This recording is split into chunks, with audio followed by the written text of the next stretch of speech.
پیارے بھائیو، انسان دیکھیں جب بھی کوئی چیز بناتا ہے تو کوئی چیز ایجاد کرتا ہے یا کوئی چیز بناتا ہے تو کسی مقصد کے بغیر نہیں بناتا، اس کا خاص مقصد ہوتا ہے۔ کرسی بناتا ہے، میز بناتا ہے، کوئی بھی چیز، وہ یہ گھڑی جو ٹائم دیکھنے کے لیے ہوتی ہے، ہر چیز کا ایک مقصد ہے، مقصد کے بغیر کوئی چیز انسان نہیں بناتا۔ تو پیارے بھائیو، اللہ سبحان و تعالیٰ جو سب کا حقیقی کریٹر ہے، پیدا کرنے والا ہے، تو اللہ تعالیٰ نے انسان کو کیا نعوذ باللہ مقصد کے بغیر پیدا کر دیا؟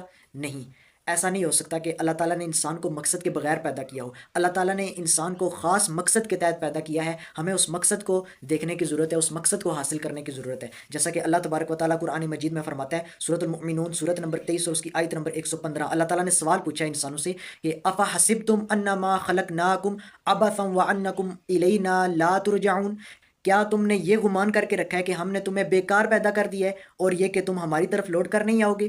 اللہ تعالیٰ نے سوال پوچھا ہے کہ کیا تم نے یہ گمان کر کے رکھا ہے کہ ہم نے تمہیں ایسے ہی بغیر مقصد کے بیکار پیدا کر دیا ہے اور یہ کہ تم ہماری طرف لوٹ کر نہیں آؤ گے؟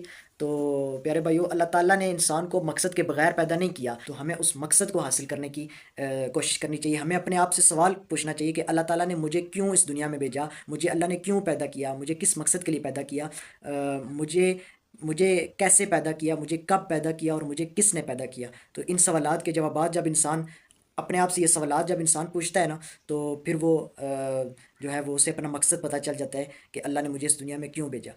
پیارے بھائیو، اللہ سبحان و تعالیٰ قرآن مجید میں ارشاد فرماتا ہے، سورۃ الزاریات سورت نمبر 51 اور اس کی آیت نمبر 56، اعوذ باللہ من الشیطان الرجیم وما خلقت الجن والانس الا لیعبدون، اور میں نے جنوں اور انسانوں کو صرف اس لیے پیدا کیا ہے تاکہ وہ میری عبادت کریں، یعنی وہ میرے بن کے رہیں، میری غلامی اختیار کریں۔ پیارے بھائیو، اللہ تعالیٰ نے ہمیں جو دنیا میں بھیجا ہے تو اس کا مقصد ہے کہ ہم اللہ کی غلامی اختیار کریں، اللہ کے تابع فرمان بن کر چلیں، اللہ کی عبادت کریں۔ پیارے بھائیو، مقصد کو فراموش کر کے کبھی بھی انسان کامیاب نہیں ہو سکتا۔ دیکھیں آپ، کہ ہم جب دنیا میں کہیں پر جاتے ہیں تو ایک مقصد کے تحت جاتے ہیں، اس مقصد کو اگر ہم فراموش کر دیں گے تو ہمیں بہت پچھتاوا ہوگا۔ جیسے کہ جب ہمارے سالانہ امتحانات ہوتے ہیں بچوں کے، جب تو ایگزامینیشن ہال میں جاتے ہیں تو وہاں پر وہ ایگزامز، وہ اپنے پیپر دینے کے لیے جاتے ہیں، وہاں پر ایک خاص ٹائم ہوتا ہے کہ اس میں انہوں نے پیپر دینے ہیں۔ اب اگر اس 2.5 گھنٹے یا جتنا بھی ٹائم ہے اس میں اگر وہ کسی اور ایکٹیویٹی میں مصروف ہو جائیں، کوئی اس سے اس اپنے مقصد کو فراموش کر کے کسی اور کام میں مشغول ہو جائیں، آپس میں باتیں کرنے لگ جائیں، باہر جا کر کرکٹ کھیلنے لگیں یا باتوں میں ٹائم گزار دیں، تو کیا ہوگا؟ اینڈ رزلٹ کیا نکلے گا؟ کہ وہ پاس نہیں ہو سکیں گے۔ تو انہوں نے پیپر لکھنا ہوتا ہے، اس میں ایک امتحان دینا ہوتا ہے۔ تو دیکھیں پیارے بھائیو، دنیا میں آنے کا مقصد اللہ کی عبادت ہے، کہ ہم نے ہر حال میں اللہ کی اطاعت کرنی ہے، اللہ کے احکامات کی پیروی کرنی ہے، اور اللہ تعالیٰ کے احکامات کی پیروی کرنے کے لیے نبی صلی اللہ علیہ وسلم کی مبارک زندگی کی اتباع کرنا ضروری ہے، کیونکہ نبی صلی اللہ علیہ وسلم نے ہمیں اللہ کا تعارف کرایا ہے۔ نبی صلی اللہ علیہ وسلم قرآن کی عملی تصویر ہیں، نبی صلی اللہ علیہ وسلم کی مبارک زندگی کو اللہ تعالیٰ نے اسوہ حسنہ قرار دیا ہے۔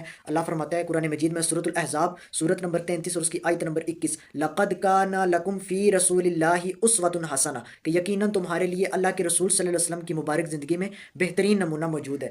پیارے بھائیو، نبی صلی اللہ علیہ وسلم کی پیروی کرنے سے ہمیں اللہ کی عبادت کا طریقہ پتہ چلے گا۔ تو ہر حال میں اللہ کی غلامی ہم نے اختیار کرنی ہے، یہ دنیا میں آنے کا مقصد ہے۔ تو اللہ تعالیٰ ہمیں اپنے مقصد حیات کو سمجھنے کی توفیق عطا فرمائے، آمین یا رب العالمین۔